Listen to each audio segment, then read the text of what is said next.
It was the first of the month, and tension loomed over the Willow Creek apartments like a storm cloud.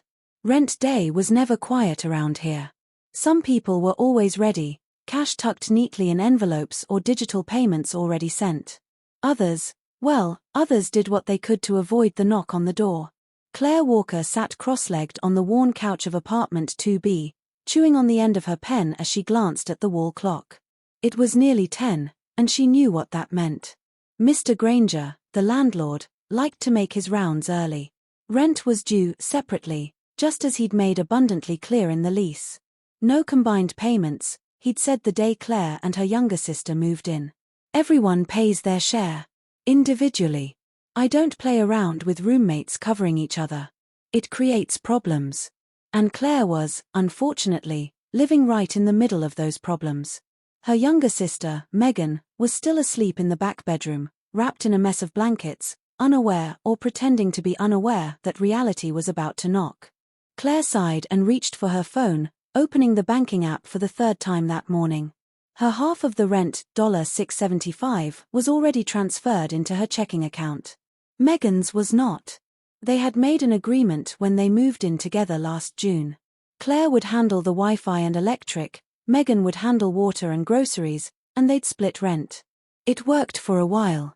But lately, Megan's just a couple days late kept stretching longer. Claire had covered for her twice. It nearly emptied her emergency savings. This time, Claire wasn't going to do it. She couldn't. She had a car payment due and a freelance client threatening to withhold payment until she turned in revisions. The knock came sharply, precisely at 10:07. Claire flinched and stood. She took a deep breath, ran her fingers through her curly brown hair, and opened the door. Mr. Granger stood in his usual uniform of faded jeans, a flannel shirt, and the kind of worn-out ball cap that had clearly been through decades of rent collections. His face was kind, but his eyes were sharp. "Morning, Claire," he said, glancing down at his clipboard. "You ready?" Claire nodded. "Yes, sir. I've got my half." She handed him the check she'd already written that morning. He took it, glanced at the amount, then looked past her shoulder. "And your sister?" Claire hesitated. "Still asleep." He sighed. "Claire, you know I don't like collecting rent separately because I enjoy paperwork. It's to keep things clear. Separate responsibilities. I can't keep waiting on Megan." "I understand. I've reminded her. She said she had it yesterday, but I guess she didn't." "I'm not trying to be difficult," he interrupted gently. "But if she doesn't pay today, there'll be a late fee. And if it's still not in by Friday, I'll have to post a pay or quit notice." Claire's heart sank. "I'll tell her." Granger nodded and gave a polite smile. "I'll be back around this afternoon. Hopefully she's up by then." Claire closed the door slowly, leaning her forehead against the frame for a moment. She considered yelling Megan's name but decided against it. Instead, she walked back to the bedroom and gently pushed open the door. Megan was sprawled on the mattress, one leg hanging off the side. Her short blonde hair was a mess, eyeliner smudged from last night's impromptu karaoke night with her friends. Claire stood there for a second, uncertain how to approach it, then cleared her throat loudly. Megan stirred. What time is it?" 10:15. "Rent day." Megan groaned and pulled the blanket over her face. "Ooh. He came already?" Claire nodded. "I gave him mine. He's coming back this afternoon for yours." Megan didn't move. "Can't you just cover me again?" "I swear, I get paid Thursday. I'll Venmo you." "No," Claire said firmly. "I'm sorry. I can't. I've got bills, too. I told you last week to be ready. I was gonna be, but then Matt broke up with me and I wasn't thinking straight, okay?" Claire crossed her arms. "That sucks, Meg. But it doesn't change the fact that Granger's not going to wait forever. He said there'll be a late fee if you don't pay today." Megan sat up slowly, rubbing her temples. "Ooh. What's the fee?" $50. "Seriously? That's robbery. Try telling him that. Or, I don't know, just pay him." Megan got up and shuffled past Claire into the kitchen, opening the fridge, then closing it again. Okay. I'll figure something out. Don't freak out." Claire followed her. Do you have anything in your account? Megan frowned, opening her banking app. I've got $89.12. Claire said nothing. She didn't want to scream, but she felt like it. Megan's voice softened. I'll call Sarah. She owes me money from that trip to Tahoe. And maybe Olivia can spot me. Claire sat down at the table.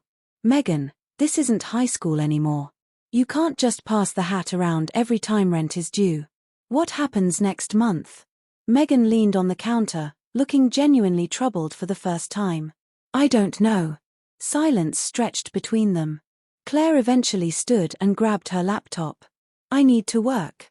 I've got a deadline tonight. Just do something. Please. By early afternoon, Megan had sent out half a dozen texts and made at least 3 calls. Sarah sent back $100. Olivia said she could help, but not until Friday. Their cousin Jason said he was broke but offered a ride if she needed one. Megan considered applying for a payday loan, but the interest scared her off. Claire stayed mostly in her room, working on a campaign for a pet food company. But every so often she heard Megan's frustrated sighs or her pacing across the floor. At 4:45, another knock came. Claire froze mid-keystroke. Megan beat her to the door. Granger stood with his clipboard again. Hey there. Hi, Megan said, clutching her phone like it might offer some kind of protection. I have $100 right now. I can get the rest by Friday. Granger shook his head slowly. That's not how this works, Megan. You've lived here almost a year. You know the rules. It's not just about you, it's about being fair to everyone. Please, Megan said, voice quieter now. I'm just going through a rough patch. I'll have it, I promise. He looked at her for a long time, then sighed. Look. I'm not heartless. But I need something more than a promise. Can you get it by tomorrow? Megan turned to Claire behind her. Claire stared back, lips pressed together. Megan, Granger's voice lowered. You're not a bad tenant. But this can't become a habit. I'll figure it out. Tomorrow. Noon. I swear. All right, he said after a pause. Tomorrow. Noon. No later. He walked away, clipboard under his arm. Megan closed the door and slumped against it. I'm so screwed. Claire stood, walked to her, and put a hand on her shoulder. No, you're not. But something has to change. That night, Megan stayed in. She didn't go out or invite anyone over. Instead, she took out her laptop and started researching jobs. Her current gig as a part-time receptionist wasn't cutting it. She even pulled out her old photography portfolio and made a list of potential freelance gigs. The next morning, she woke up early for once. Claire was already working again in the corner of the living room. Megan gave her a small, tired smile. Thanks for not killing me. Claire smirked. You're lucky I had work to distract me.